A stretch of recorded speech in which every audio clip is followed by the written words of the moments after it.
Okay, we're on to rule 5 in the series of videos about the second roll in backgammon. And rule 5 deals with this when you roll a 6 and another number. X basically stands for any other number once you've rolled a 6. Just a reminder that we're working off Jeremy Beguy's 12 rules. And you see number 5 there, rules for 6x. And the biggest reminder of all is that these rules come with an ordered priority. So number 1 is if we can hit outside our inner board, we should do so. If we can't, we move on to number 2, which says we've played the naturals. If we can't do either of those, we move on to number 3 and try to hit loose in the 5 point and 4 point.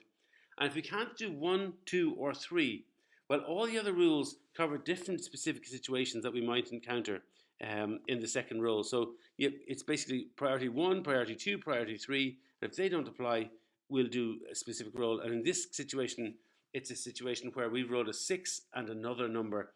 And it's not as difficult as it might sound, a bit like in the last video about the ace X where we rolled a 1 and another number. We can rule out some of the rolls. So double sixes is the easiest of all the opening replies, and I'll do a very, very short video about that later on. 6-5 and 6-1 are naturals, so we'll just play them like the naturals, so we've covered them already. So really we're only dealing with 6-4, 6-3 and 6-2. 6-4 plays slightly different to 6-3 and 6-2. You'll see that over the course of this video. But effective there, that's all we're dealing with here. And the nice things for when we roll a 6 and another number is there are handy default rolls. The Mochi refers to these as the default rolls. When we have it roll a 6 or 2, we should split with the 6. We come forward 24 to 18, we split the 6 at the back and play the other number, the 2 or the 3, down from the midpoint. So here's an example of what I mean. We've rolled a 6-2, we play out with the 6 from the back like that, and then bring the 2 down from the midpoint is the correct default roll. And likewise, if we rolled a 6-3, again, up the top there, our rearmost checkers, we play one of them forward 6, bring the other checker down 3, and for all rolls of 6 and 3, that's a standard roll. You might say, well, look, playing 24 to 18 is risky, but Bill Roberti's description of it in his book is basically that he says the tactical justification for this play is that we'll get plenty of return shots if we're hit. So if you look at what we've done with the 6-3 there, were black to hit us up the top in the middle there, they could roll a 6-1 or double ones or something and cover the point.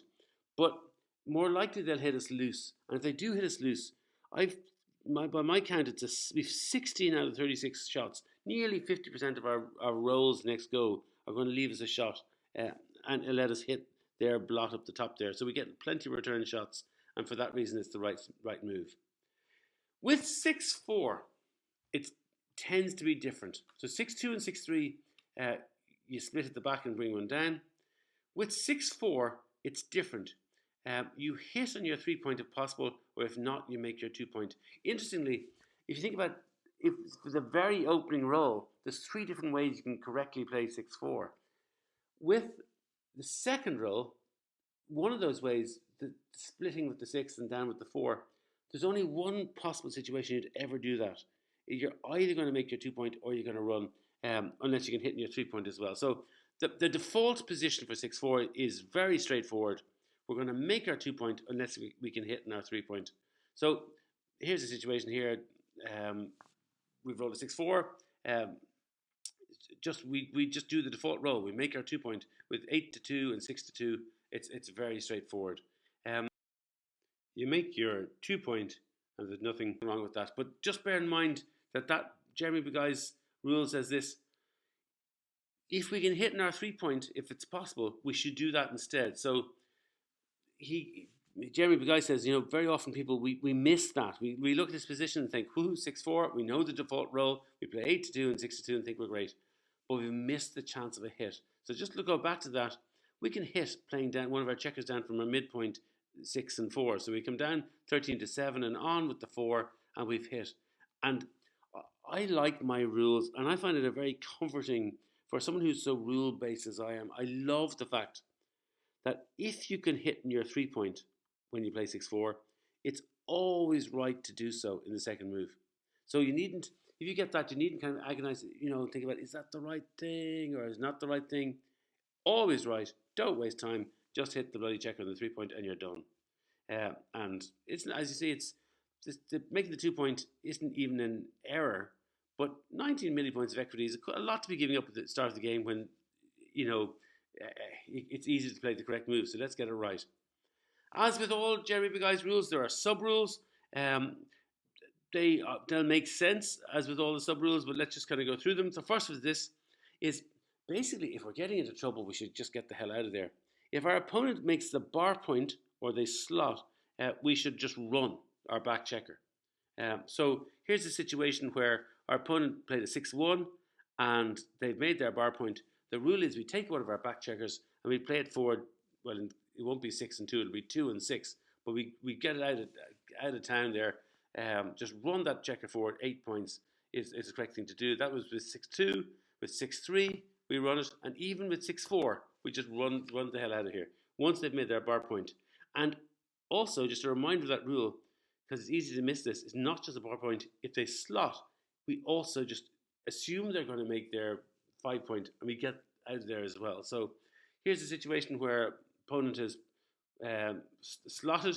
They've played, what's that? They must have had a roll of 5-1, and they brought one down to the midpoint and slotted. We assume that in the next go they're going to make that 5 point and start to build a prime. So let's just get out of there as fast as we can. We play the 6-2 and just run with it. Likewise, 6-3, we run with it. Even when black has more attacking material in the zone, you look up in the top left there, they've brought an extra checker down, 13-11. Even then, we're correct to run with the 6-3. So we run. There is one exception, and that's, and Jeremy Big Eye doesn't mention it, but I've just come across it as I went through the positions and kind of went through it, and Axel Riker refers to this a little bit as well, where this was a position we dealt with in the last example, where black had rolled a 2 and a 1, and we rolled a 6-3, and it was correct for us to run. But with the 6-2, we shouldn't run. We should just play the default roll. And the reason for that is this. Look what happens when we play a 6-3. We come out, we move on.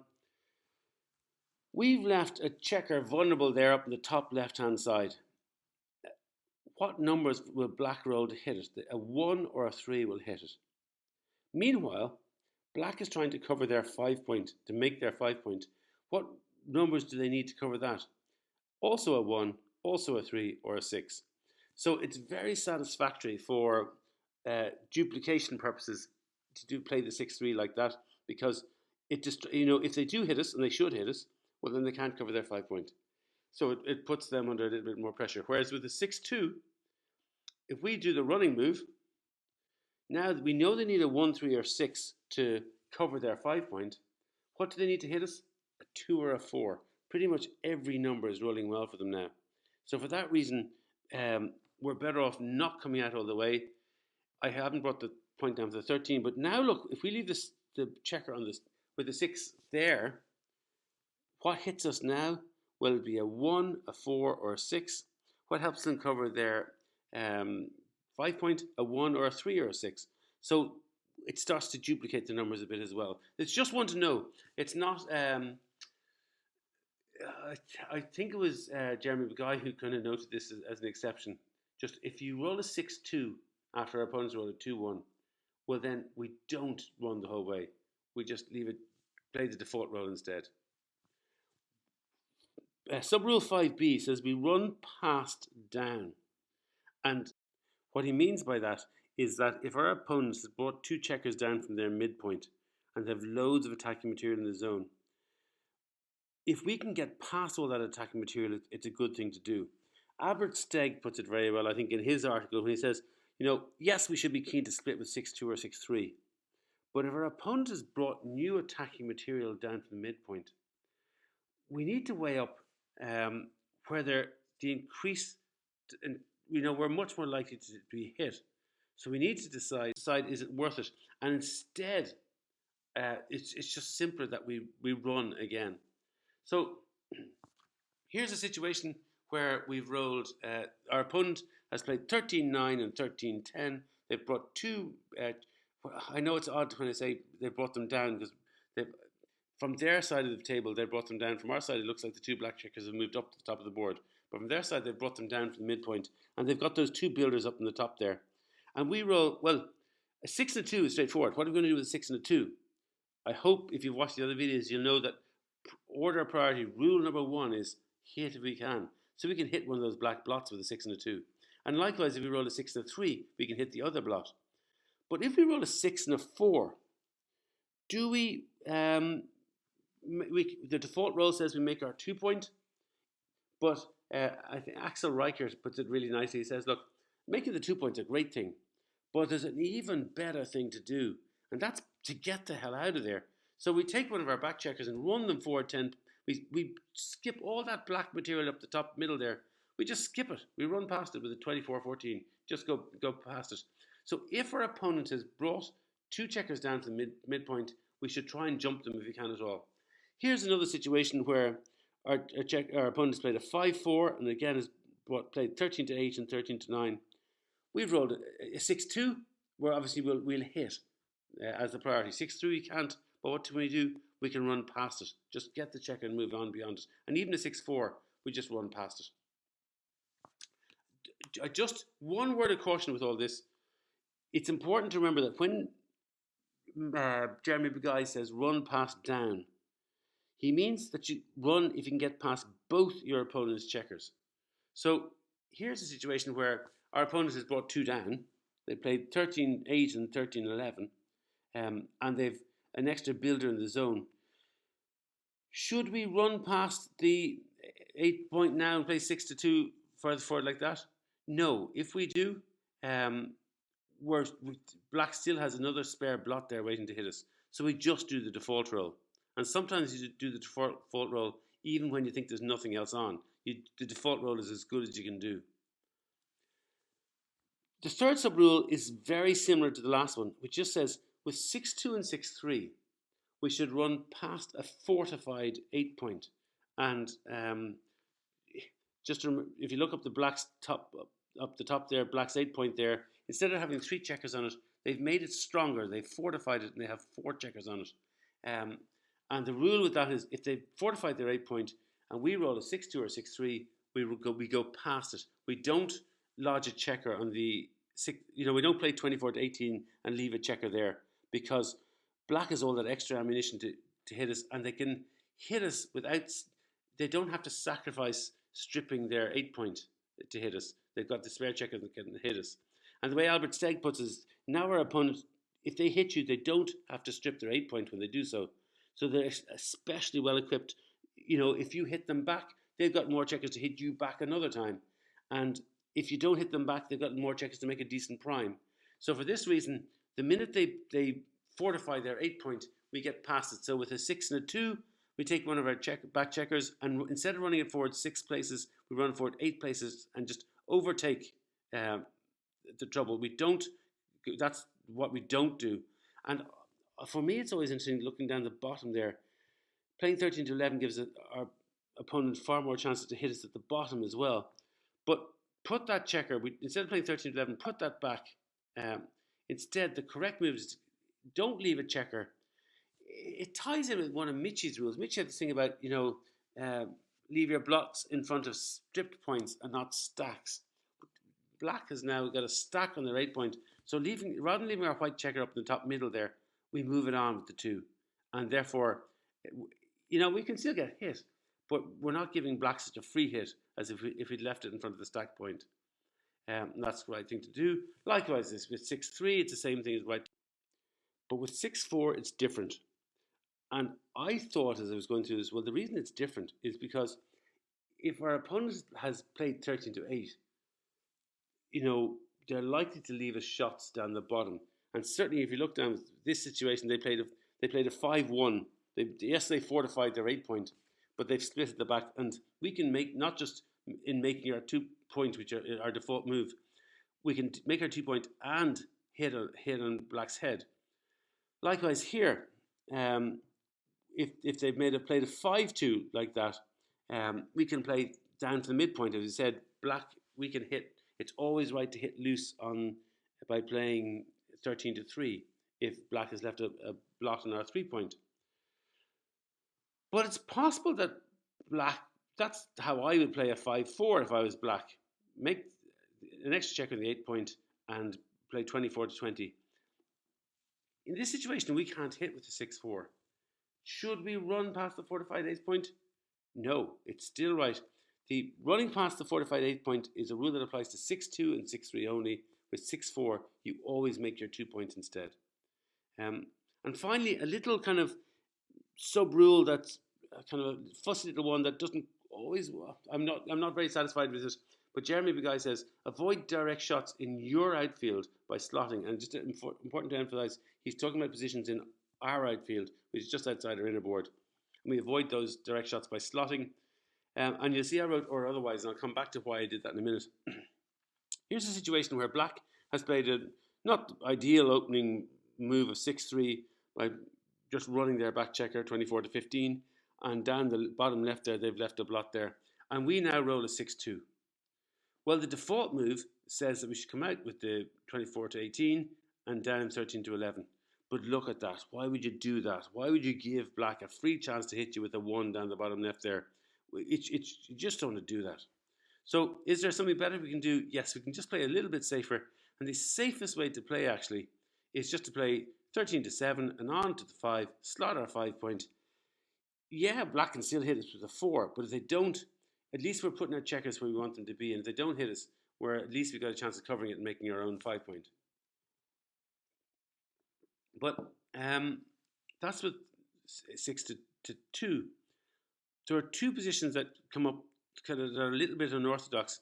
If they are, well, sorry, first of all, if Black, instead of playing 24 to 18, had rolled a 6 and a 2 at the start and played 24 to 16, again, even less ideal a way to start the game, and we'd roll a 6 to 2.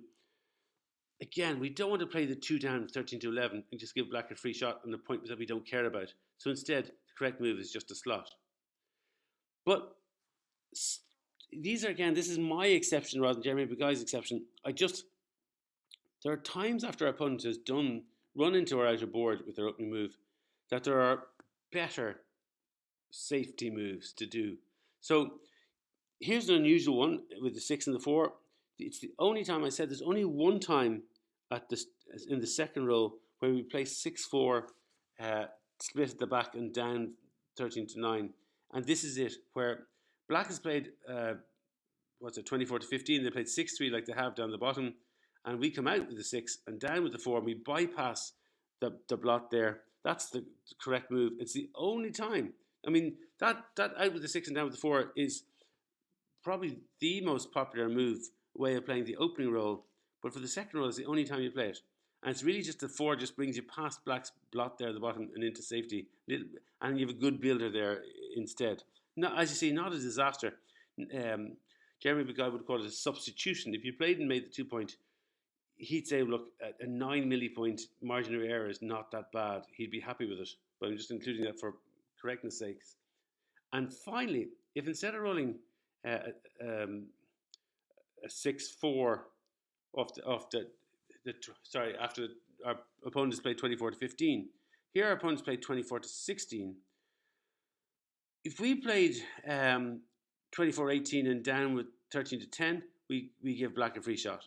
So we want to play safer than that. And I have to admit, I looked at that and thought, well, you just come down 13 to 7 and on, it's slot. Jeremy Beguy's rule says avoid leaving your opponent a free shot by slotting. But you remember I put or otherwise, and this is why I put or otherwise, because XG prefers a different move to that, an unusual move. Yes, you come down 13 to 7, but you split at the back as well. And I don't know, I'm not probably technically qualified enough to say why that's actually considered that better. I suppose if you look at it, if Black doesn't hit us down the bottom, well, we've got a chance of making our bar point and building a bit of a prime. If Black does hit us, we're improving your chances of making a good anchor up the top there. So it's just an exception. If our opponent plays the unusual move of 6-2 by running at the back, and we roll a 6-3 afterwards, we come down 13 to 7 and split at the back, and that's the only situation where that applies. So I wouldn't even worry about it. Finally, just a few other things I'd just say to you regarding the 6-2, 6-3, and 6-4 rolls. I've mentioned before there's a seminar on YouTube. Machi's talking about second roll at a tournament in Los Angeles. He looks at several things that don't contradict Jeremy Beguy's rules. In fact, he looks at them in the context of Jeremy Beguy's rules. So I'm not going to, this video is going to be long enough as it is. But if you're interested in kind of extending what you're learning, look at that video. He looks at how threatening our opponent's split back checkers are and how we should bring that into play.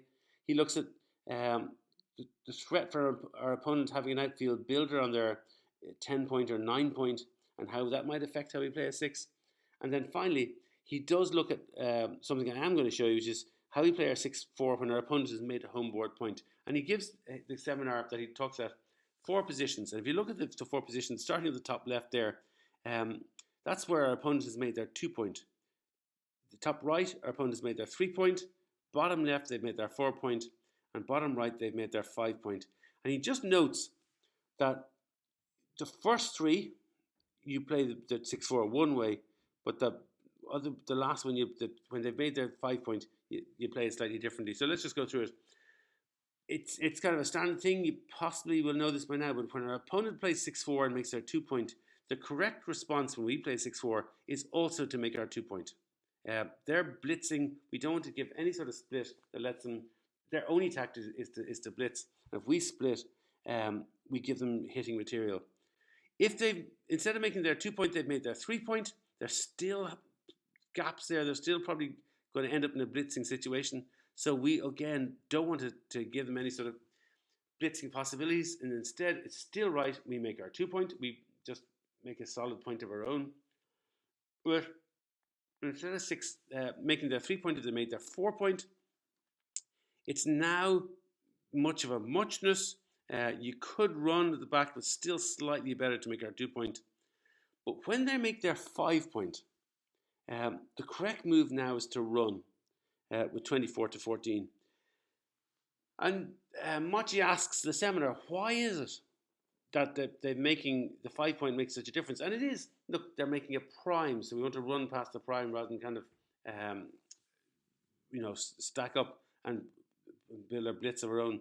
But the other big reason is this. Think about it. To make that 5-point, they rolled a 3 and a 1, which adds up to 4. So they've rolled 4 pips in their first roll. We've rolled 6 and a 4 at 10, so we're now ahead in the race. And from the very early days of your backgammon career, you remember that if you're ahead in the race, race. So when our opponent makes the 5-point and we roll a 6-4, we now have a big racing advantage. So the correct move is just to run. And making the 2-point, look, it's only the third choice there.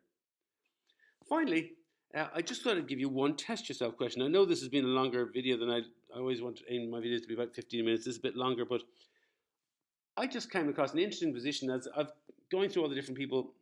Bill Roberti, as usual, gives a mine of information in his book and mine of different positions. And this was a position I found, and I looked at it without thinking, instantly would have chosen the wrong decision.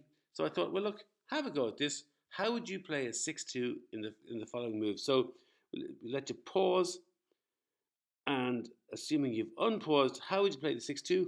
Well, I looked at that and I thought, hang on, that's a ton of material, attacking material up the top left there from black. We can't run past those, so let's instead play safety. So I was thinking, well, look, we could slot, 13 to 5, bring a point down from the 13 and onto the 5. And I was thinking, that's not bad. I was quite pleased with myself. But just put it back there. What part of any of Jeremy Beguy's rules, any of the last video, does that apply to at all? I was getting great ideas about myself. And I'm sure others would have chosen that as well. Let's just apply Jeremy Beguy's rules. As I said, it's a comfort. I love the fact that if you know the rules and you know the little exceptions, you know you're doing the right thing. And Jeremy Beguy's rules are very simple. The default move with a 6 and a 2 is to come out with the 6 and down with the 2.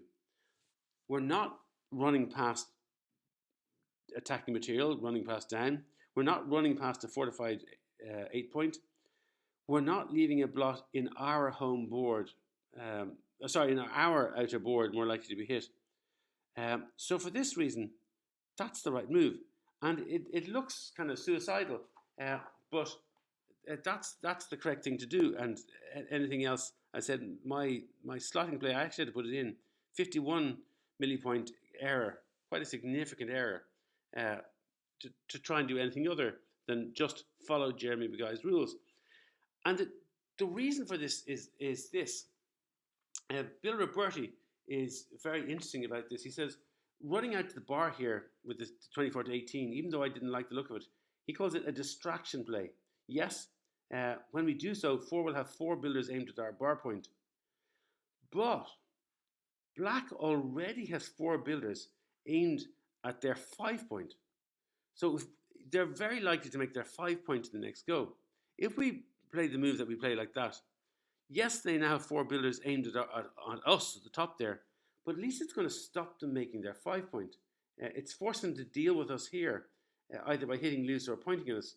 But meanwhile, the more important inner points are left, the way Bill Roberti goes, they go unmade. Black won't be making their innerboard points because they're dealing with this in the distraction play. So that's Bill Roberti's explanation for it. What I like about it is this, and this is the third time I've said it, I'm sorry I'm going to bore you by repeating it, but following Jeremy Beguy's rules, following the rule that says the default play is that, and there's no reason to change from the default play, we know we are doing the right move. So when it comes to XG and PR and those of us playing in the Irish League, we get points for PR as well as for wins. You're doing the right thing if you just follow Jeremy Beguy's rules. Yes, you could be a grandmaster like Bill Roberti and know why you're doing the right thing. But if you're kind of a relatively intermediate player like myself, isn't it great just to know that you don't even have to know why you do the right thing? Just do the right thing, follow the default moves, and you'll be fine. So there are the rules for 6 and another number. You can screenshot that if you like, but you might want to play this video a couple of times just to get your head around it. We'll be back shortly with another video about how we play the other mixed roles.